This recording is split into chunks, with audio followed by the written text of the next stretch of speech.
Au nom des gilets jaunes, je veux que vous regardez bien le mur là. Parce qu'il n'y a pas que lui qui est comme ça. Moi je suis en colère. Moi ça me fait pleurer. Ça me fait peur d'aller en manif des fois à cause de cette merde. Tout ce que vous voyez là, c'est pas des bobards, c'est pas des fake news. On n'est pas à BFM ici.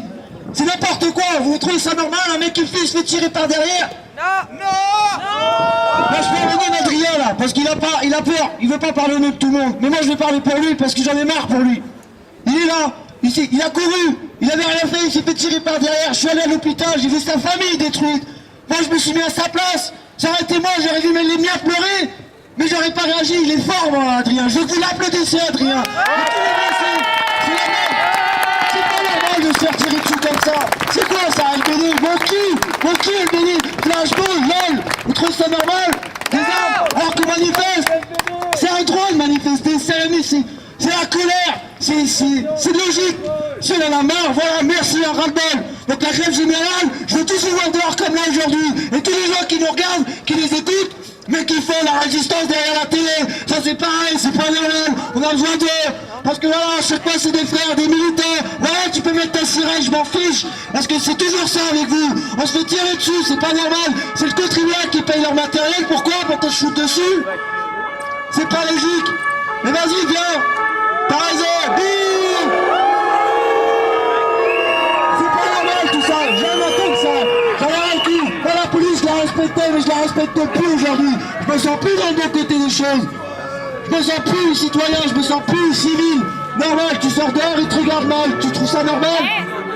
Pas d'accord du tout. Si vous avez une colère à exprimer, faites-le. Faites-le là maintenant. Parce que ça, je suis désolé, ils ont pas le droit. Ils ont pas le droit de nous jeter dessus comme ça. Et les JPN, c'est pareil, ils devraient faire leur travail correctement. Parce que moi, je suis pas d'accord. C'est pas un manifestant qui tire sur les autres manifestants. Non, les manifestants, ils sont ensemble.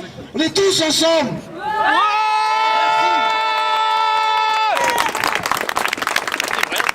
Et on va continuer ça proprement parce qu'on n'est pas pacifique jusqu'au bout. Là, regardez-le. Vous trouvez ça normal? Je vais toucher avec mes mains parce que voilà, moi c'est mon pote, je l'aime, tout le monde l'aime. Toute la maison du peuple, tous les gilets jaunes l'aiment, c'est à protéger aujourd'hui. Mais on se protège tous, surveillez-vous tous, restez ensemble, solidaires jusqu'au bout. Je vous vois, mon voisin, je ne parlais pas aujourd'hui grâce à ça, là je comporte tous, et ben on se parle, on commence, la solidarité elle est là, on se parle, aïe, ça va? Oui, t'es sûr que ça va? Non, ben vas-y, viens, prends un café, je t'écoute. C'est ça, être ensemble. Solidaire. Voilà, il n'y a plus de liberté. Faut arrêter d'être spectateur, de filmer des paquets de choses. Faut que tu aides ton prochain. Faut l'aider. C'est pas normal. Je suis désolé, c'est pas normal de se regarder comme ça. Quand il y a une injustice, on y va. Faut arrêter d'avoir peur, c'est n'importe quoi. On a des droits. Il faut s'en servir contre eux.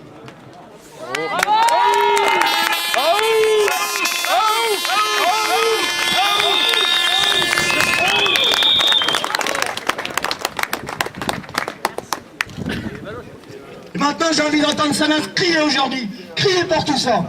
Riez pour ça. Foutez-vous de leur gueule. Parce qu'on vient que énerver en fait. C'est ce qu'ils veulent. Donc là on va marcher et on va continuer qu'on est ensemble. Tout le temps, on est tous les jours ensemble.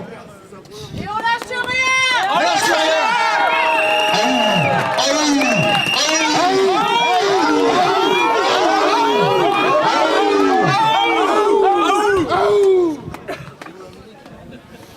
Trois d'entre eux devant le tribunal le 14 février.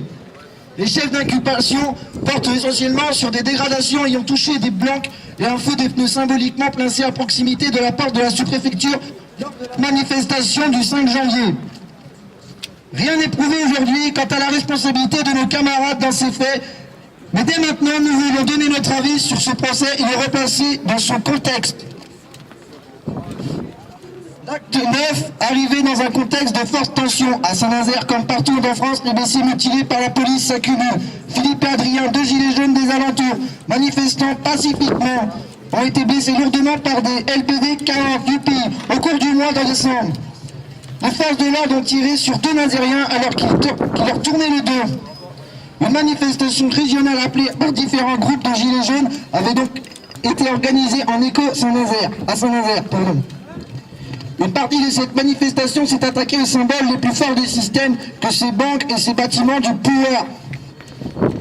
Ce sont des centaines de personnes qui étaient présentes lors des faits qui ont pris part à cette explosion de colère et quelques individus, 5 autres personnes avaient déjà été interpellées lors de la manifestation. Qui s'en prennent pas au patron millionnaire. 2 secondes, Lamy, tu chanteras plus tard. Merci. Pourquoi donc ces nouvelles interpellations ciblées si l'objet du procès était réellement les dégradations et leurs coûts financiers? Pourquoi les inculpés ont-ils interdiction de se rencontrer, de se rendre à la maison du peuple? L'objectif de la justice apparaît bien depuis de les isoler, de casser les liens qui les unissent entre eux avec le reste du mouvement. Pour ça, restez soudés les gens, s'il vous plaît. La solidarité. Merci, ensemble, c'est ça, exactement. Nous pensons qu'il s'agit de dissuader ceux et celles qui aujourd'hui se mobilisent et relèvent la tête. S'il vous plaît, les gens, sortez. Voilà, encore quelqu'un en colère. Ça, c'est une exprimation, il a raison. Non, t'as raison. Frapper quelques gilets jaunes pour en effrayant des centaines et fragiliser ce mouvement. Voilà la recette du pouvoir pour tenter de contenir un mouvement qu'il redoute pour lui-même. Enfin, chose nouvelle, les policiers ont globalement fait leur déposition sous anonymat. Il semble désormais que cette pratique soit devenue courante pendant le mouvement des gilets jaunes, y compris pour y faire des affaires qui ne les concernent pas. Pourquoi la police entoure ainsi de misère ces affaires qui s'accumulent par tout temps? En France, à mesure que la répression se durcit, ces méthodes sont utilisées habituellement dans les affaires de terrorisme. Sommes-nous des terroristes aux yeux du pouvoir? Non. À la violence des flashballs s'ajoute ainsi à la violence des tribunaux avec des peines très lourdes en regard des faits rapprochés. Ainsi, le seul des 5 interpellés qui acceptera la comparution immédiate à Saint-Nazaire sera condamné à 18 mois ferme pour la dégradation d'une banque. Vitrine qui va être remboursée par les assurances. Vitrine qui va être remboursée par les assurances et pas par le contribuable. Les têtes et les mains, elles vont pas repousser, elles. C'est une nouvelle page de sa vie qui tourne pour un jeune gilet jaune de Don à qui la vie n'a rien épargné. Quant aux policiers qui ont mutilé des corps, seront-ils condamnés à hauteur des dommages subis? Malheureusement, nous en doutons. Depuis le début du mouvement, du 17 novembre, aucun policier n'a été suspendu de ses fonctions. Bravo! Aucun. Et pourtant, nous comptons des milliers de blessés, des quinzaines d'hébergés, plusieurs membres arrachés et une forte du fait de la police. Zinem Zedouane à Marseille, contrairement à ce qu'il affirme de notre cher président. La vitrine d'une banque vaut-elle plus que la perte définitive d'un membre, d'un œil, de la vie? Nous demandons la même peine pour nos copains que ce gendarme qui a tué Rémi Fraisse d'une grenade lancée à hauteur de tête en 2014 à non-lieu. Dans l'échelle de nos valeurs, c'est la vie qui occupe la première place. Et il semble bien que c'est la même échelle de valeurs qui devrait avoir cours dans l'ensemble de la société française et ses institutions. L'appareil judiciaire a bien fait assez frapper pour des faits relativement mineurs. Condamner sévèrement nos amis sera, pour nous compris, comme la répression politique d'une légitime mobilisation. Nous nous inscrivons à la campagne nationale, demandant l'amnistie pour tous les gilets jaunes et tous ceux qui se battent pour la satisfaction de nos revendications légitimes. Rassemblons-nous au soutien devant le tribunal de Saint-Nazaire le 14 février à 14h. Un peuple uni qui ne sera jamais vaincu. On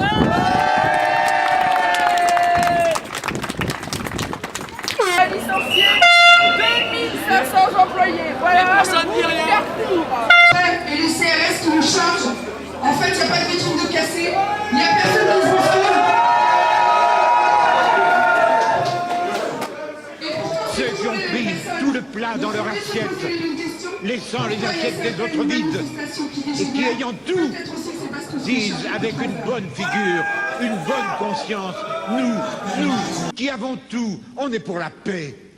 Je sais que je dois leur crier à ceux-là, les premiers violents, les provocateurs de toute violence, c'est vous. Et quand le soir, dans vos belles maisons, vous allez embrasser vos petits-enfants, avec votre bonne conscience, au regard de Dieu, vous avez probablement plus de sang sur vos mains d'inconscients que n'en aura jamais le désespéré qui a pris des armes pour essayer de sortir de son désespoir.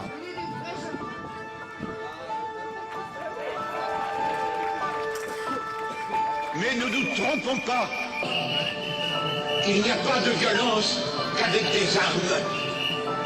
Il y a des situations de violence. Il y a tel et tel peuple du monde que je connais très bien, où j'ai été tant de fois, où il n'y a plus aucune espérance. pour la foule des plus petits, aucune espérance d'apprendre à vivre. Et j'avais crié, vous les riches, il y a des riches qui sont honnêtement riches. Vous avez le devoir de dépenser ceux qui stockeraient dans des coffres de banque de l'or, des bijoux, qui les accumuleraient comme un trésor, car la fortune, dans les temps d'épreuve, doit être partagée. Venons au secours en créant des entreprises viables pour donner de l'emploi et du salaire.